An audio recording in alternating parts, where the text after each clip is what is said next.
Bakı Media Klubunun rəhbəri, jurnalist, media məsələləri üzrə ekspert Arif Əliyev Şimal zonasının ilk kitab festivalı olan 1-ci Quba kitab sərgisində yerli oxucularla görüşüb. Yazsın Yalama kitabı və müxtəlif mövzuları əhatə edən nitqi oxucular tərəfindən maraqla qarşılanıb. Arif Əliyev Yalama sənədli povesti haqqında oxuculara geniş bilgi verib. Müəllif bildirib ki, kitab 1920-ci ildə ermənilərin Qarabağa hücumu və bolşeviklərin Azərbaycana daxil olmasından, əskərlərimizin zəif imkanlarına baxmayaraq göstərdikləri qəhrəmanlıqdan bəhs edir.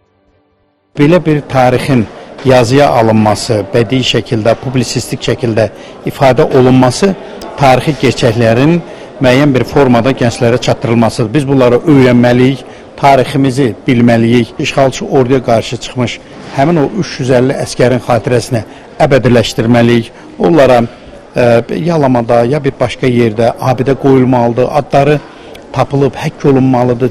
Öz qəhrəmanlarımızı tanımalıyıq, tariximizi bilməliyik. Tarixi dəyərləri də gənclərə aşılamalıyıq. O zaman bizim müstəqilliyimiz də möhkəm olacaq.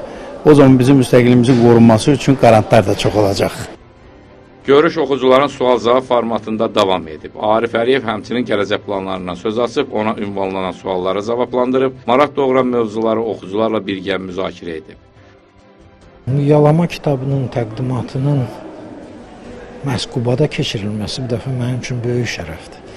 Çünki 2 il mən bu kitabın içərisində, bu kitabın həyatınla yaşadım və orada təsvir olunan hadisələrin əsas iştirakçıları və Azərbaycana təcavüz eləmiş Rus qoşununun qarşısına çıxan ilk qüvvənin əsas döyüşçüləri bunlar Qubalı uşaqlar olub. 19-22 yaşında uşaqlar olub və həyatının sonuna qədər də öz vəzifə borclarını yerinə yetiriblər. İndi o estafeti bizim gəncliyimiz də yaşatmalıdır, ona layiq olmalıdır, o qüruru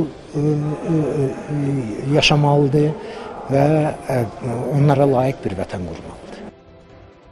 Tədbirin sonunda yazıcı oxucular üçün kitablarını imzalayıb və onlarla şəkil çəkdirib. Xatırladaq ki, layihə və sərginin informasiya dəstəyi Qafqaz TV 525-ci qəzet, həmçinin Ədəbiyyat və İncəsənət Az tərəfindən təmin olunub. Sahib Məmməd Elçin, Şual Qafqaz TV üçün.